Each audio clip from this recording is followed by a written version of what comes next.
Hi, അപ്പം നമ്മളൊരു birthday gift കൊടുക്കാനായിട്ട് പോണത്. ഇത് റഫീദന്റെ വക ഉനൈസിനുള്ള ബർത്ത്ഡേ ഗിഫ്റ്റ് ആണ് കേട്ടോ. എന്തായാലും നമുക്ക് ആൾക്ക് കൊടുക്കുമ്പോൾ ആളുടെ റിയാക്ഷൻ എന്ന് കണ്ടാലോ.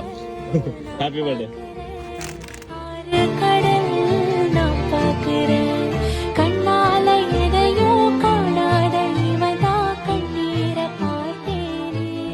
ആരായിരിക്കും? അളിയനാ? അളിയനാ തരാ? അല്ല ഗേൾ ഫ്രണ്ട്സ് ഒന്നും ഇല്ല അപ്പൊ?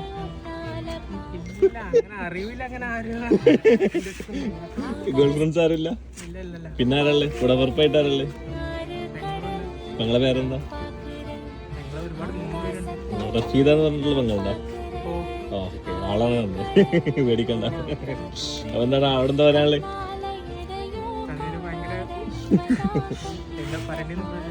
തീർന്നില്ലല്ലേ? പെട്ടെന്ന് ഷോക്കായി. Okay, thank you. Happy birthday.